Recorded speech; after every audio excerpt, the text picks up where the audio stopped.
All right, well, Bret, congratulations, dude, on the Oscar nomination. Thanks very much. So awesome, and I want to get to that, but I'm a huge Concords fan. I saw you guys in New York and at the Bowl, watched all the shows, and when I heard that you were doing the songs to the Muppets, it made sense to me. But did it make sense to you, and what were the expectations like when you sort of signed on to do this? Well, it made sense because James, who created Concords with us and directed Concords, was directing the Muppets. So when he got the job, he called me up and asked if I'd write a song for it. And I was really into it. And, we'd done so many songs together for TV that we have a really fluid working relationship, and we kind of know how we can work on songs and the video, the pictures at the same time, and ideas that, a visual idea that we can put into the music. So we had a real shorthand, and so that made sense. Definitely the fact that it was the Muppets, though, was really intimidating because, it's such a classic thing. Sure. I grew up with it, and you've got songs like Rainbow Connection that are just, timeless. And I sort of, a friend of mine said, "You're not going to write another Rainbow Connection," mm-hmm. and I was like, "Yeah, I know," but so I took it pretty seriously. Right. And so having the Muppets as a franchise was added pressure than writing a Concords album or a TV show, right? Just because. Yeah, because you're dealing with something that I loved, but also the whole world loves. So there's a lot of pressure not to mess it up. Right. Now, and it obviously worked out. You got you got an Oscar nomination, which has just got to be kind of surreal. What is that like, and how did you find out about it? It's pretty surreal. It's like I've been at these. I went to an Oscar nomination luncheon yesterday, and suddenly I'm like in this room full of total Hollywood A-list, and like they put you at random tables, and I'm having lunch with Meryl Streep. Nice. Yeah, it's a pretty big change. Yeah. Yeah. How did you find out about it? Did you get the phone call? I was in New Zealand. I was at home, mm-hmm. And because of the time difference, it meant that I woke up and found out the news early in the morning, and then it was really exciting. Awesome. Yeah. Now, were you surprised that it was a Man or a Muppet as opposed to one of the other songs, or did it really not matter? Well, it didn't really matter. No, of course. But, I was just stoked that it was one of my songs. So I didn't do all the songs in the film, and Pictures in My Head, which is one Kermit sings, was also up for nomination, and which I worked on that as well. But it was just great. Man or Muppet's probably my favourite song in the film, so I was really happy they chose that one. Yeah. It's it was one of my favorites too. But I thought it'd be interesting. I mean, for that one specifically, you had to invent characters. You have Muppet Gary, Human Walter. Was that, where did that come into it? And was that a challenge to have not the main characters in the movie singing? Yeah, you mean not having Kermit or Piggy? No. I just mean because those people don't exist in the movie. Human Walter doesn't exist in the movie, but I guess he's a half of that character. I mean, right. Was it different just having that song? I see what you mean. Well, that was from the very beginning. That was the idea. They wanted James, and I don't know whether it was James or Nick or Jason, who wanted the reflections of the human character, but that was always the plan. And in a way, I thought the reflection of Gary is kind of more of a Germain part, and the reflection of Walter is more my part. Now that brings to mind the process for this got to be interesting, because these songs that are integral to the script, right? They forward the story. They're not just dropped in there. What was that process like? Obviously, you have a shorthand with James, like you said. Yeah. Did you give you the script and say, we need a song that does this, and we need to fit in here, and it's got to have these characters? And exactly. I came to James's office, and he has a big board. This is how we did Concords as well. So you got story cards, and it's like, scene, then a blue card is like song. Scene, blue card. So this is how we mapped out Concords, so you get a rhythm of. So the songs don't end up next to each other. Okay. And so the movie, they had every 5 scenes there'd be a song or something. And Man or Muppet was just one of the cards. And that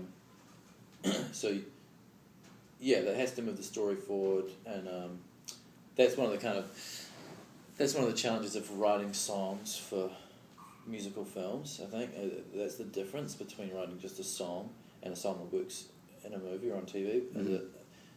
Ideally, it moves the story forward. Yeah. It has to be really character specific. So we had a lot of demos for this movie. Disney got dozens, probably hundreds of demos written by different songwriters, and a lot of people wrote really great songs. Like Jim James wrote a really cool song for Man on Muppet, and really beautiful. And Feist wrote some songs. Oh wow! She wrote a really good rap, and rap for Chris Cooper. Wow! Oh, yeah. That was probably one of my favourites. And but in the end, there were lots of you have to deal with all the executives and which songs they want. But what I'm trying to say is that it was interesting seeing how hard it is for people to get a song that can work in a movie, because it really does have to hit the characters, hit the story, and it's quite a specific little window that you have to get the song in. Yeah, yeah. And one of the things that I loved about the songs in the movie, it made my top 10 this year. I just loved it, and I mean, a lot of it was the songs. Was I walked out like humming those songs, I mean, and that happens. That's part of the reason I love Concord so much. Is all you guys, you just everything is so catchy and so perfect and succinct. How does that evolve into your writing process when you're doing that? I don't know. The catchiness of songs is a bit of a mystery. Mm-hmm. I think part of it comes from not. I think not thinking too much about when you're writing melodies. From writing so many songs, I noticed that usually the melody actually comes out very quickly. Yeah. And if you and one of the things about Man on Muppet is that song sort of flowed out quite easily, and I think that the smoother it goes, the better it, the simpler it is and the more catchy it is often. So you keep going back and reworking, the melodies get cut up and sound overly worked. Do you do the lyrics first? Do you do like a melody first? All different combinations. It depends, yeah. Yeah, there's that Rolling Stones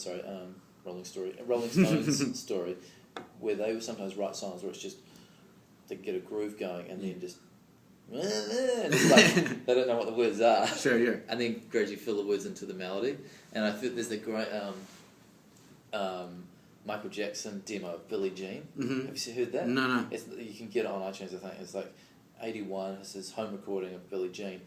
And it's cool hearing him, like, he's singing the song, but he's only got a few lyrics. Okay. And in between, there are melodies that from the song, but he didn't have lyrics, he just sort of gradually filled them in. Yeah. Okay, yeah. So it's more of an organic thing. Now, but the way we work is just, all different variations. Yeah, sure. Now, do you know, are you performing at the Oscars? Are they performing? Can you not say? What happens with that? Well, I think the news last night is that they're not going to do them.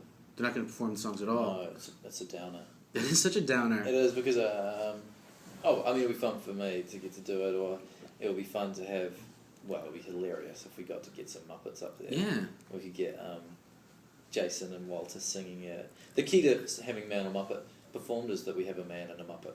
Yeah. Yeah. I mean, come on, and you have Parsons. That seems like it's just works. It does seem like it would be a really fun part of the ceremony. Oh god, that sucks. Now, in the competing song, you're going is a song from Rio. Yeah. Have you heard this song? What do you think of the song? I haven't listened to it. I won't listen to it because you guys are not losing in my mind. Right. Thanks. Sergio Mendes did the song, and it's a pretty cool tune. Yeah. So obviously, I'd like to win. Sure. Yeah.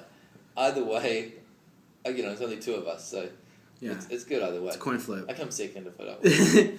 And did you have a speech written? Have you thought about that yet? Man, it's kind of terrifying, the thought of having to get up there and do that speech. It's only like 1 billion people. I know. Yeah.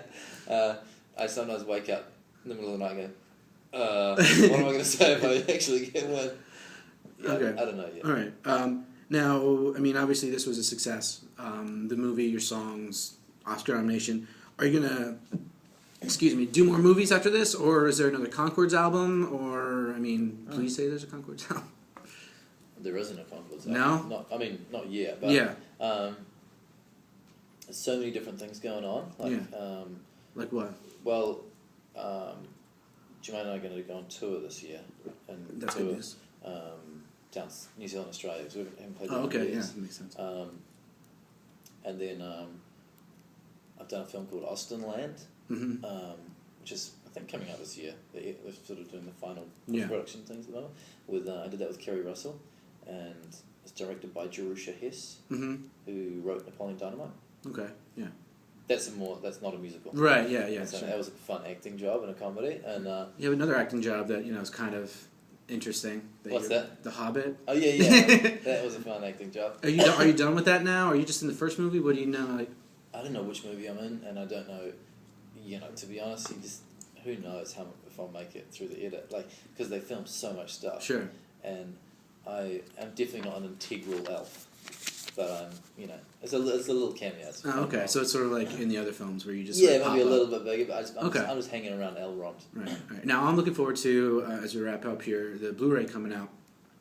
Just so I can listen to these songs. I have them on the iPod and stuff, but it'd be great to have the visuals. Is there any more stuff of you writing the songs or anything like that on Blu-ray? Do you know? No, I don't think so. But there is the longer version of Chris Cooper's rap. Okay.